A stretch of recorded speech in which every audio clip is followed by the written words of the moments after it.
যুবদলের নেতার ছুরিরাঘাতে বিএনপি কর্মী খুন। এই সাংবাদিকতা আপনাদেরকে কারা করাচ্ছে?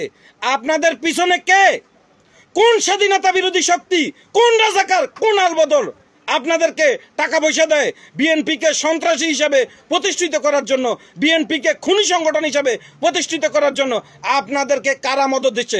খোদার কসম দিয়ে বলছি, যারা এই ধরনের সাংবাদিকতা করছেন আপনাদেরকে বিষয়টা আমরা মাথায় রাখলাম, আপনাদেরকে সময় মতন এটার উত্তর আমরা দিয়ে দিব। কে বিএনপি সদস্য হয়েছে?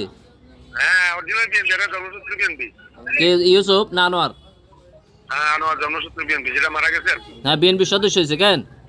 হ্যাঁ, ইউনিয়ন বিএনপির সদস্য। ওয়ার্ড আচ্ছা, সারপাড়া ওয়ার্ড বিএনপির সদস্য হইল আনোয়ার। হ্যাঁ, 5 নম্বর ওয়ার্ড, এটা 5 নম্বর ওয়ার্ড। আচ্ছা আচ্ছা, ঠিক আছে।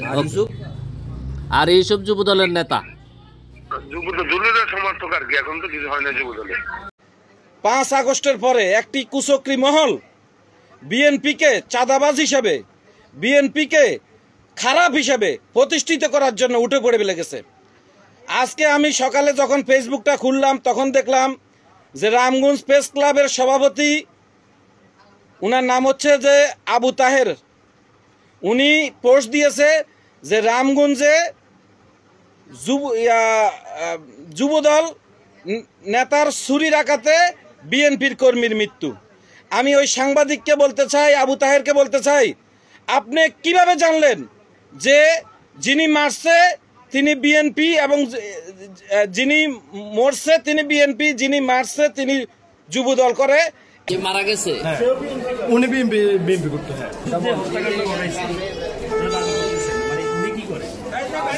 উনি বিএনপি সমর্থক। এবং এখানে দলীয় কোন বিষয় এখানে মারামারি হয়েছে, দলের কোন বিষয়ে মারামারি হয়েছে? আমরা তার বাড়ির লোক থেকে যতটুকু শুনলাম যে দোকান বাকির টাকা চাওয়ার কারণে যেই ব্যক্তি নিহত করেছেন তিনি দোকান বাকি উনার কাছে চাইছে, এই কারণে কথাবার্তা কথা কাটাকাটির মাধ্যমে উনাকে হত্যা করা হয়েছে বা উনাকে ছুরিরাঘাত করা হয়েছে। কিন্তু আপনি সাংবাদিক, আপনারা কোন মাদাচ্ছুত সাংবাদিকতা শিখাইছে? আবু তাহেরকে বলছি, কোন শালায় আপনাকে সাংবাদিকতার সার্টিফিকেট দিয়েছে?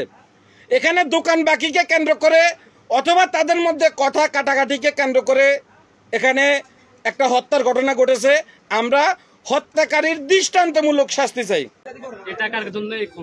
চাঁদাবাজি, চাঁদা আমি খবর আছি, চাঁদা আছে না, চাঁদা চাইছে আনোয়ার কাছে কইছে 50,000 টাকা দেওয়ার লাই। তারপর দিয়ে আনোয়ারে কইছে আমি এই টাকা দিতে পারতাম না, কথা বুঝছেন? এই টাকা উপযুক্ত শাস্তি চাই। কোনো অবস্থায় একজন মানুষ আরেকজন মানুষকে হত্যা করতে পারে না। কিন্তু আপনারা, এবং আজকে আরেকটা দেখলাম যে লক্ষ্মীপুর কি একটা ফেজ আর কি, হ্যাঁ, এটা লক্ষ্মীপুর থেকে ছাড়ছে, প্রতিদিনের লক্ষ্মীপুর না জানি কি বলছে যে যুবদলের নেতার ছুরিরাঘাতে বিএনপি কর্মী খুন। এই সাংবাদিকতা আপনাদেরকে কারা করাচ্ছে? আপনাদের পিছনে কে? কোন স্বাধীনতা বিরোধী শক্তি, কোন রাজাকার, কোন আলবদল আপনাদেরকে টাকা পয়সা দেয় বিএনপিকে সন্ত্রাসী হিসাবে প্রতিষ্ঠিত করার জন্য, বিএনপিকে খুনি সংগঠন হিসাবে প্রতিষ্ঠিত করার জন্য আপনাদেরকে কারা মদত দিচ্ছে? খোদার কসম দিয়ে বলছি, যারা এই ধরনের সাংবাদিকতা করছেন আপনাদেরকে বিষয়টা আমরা মাথায় রাখলাম, আপনাদেরকে সময় মতন এটার উত্তর আমরা দিয়ে দিব।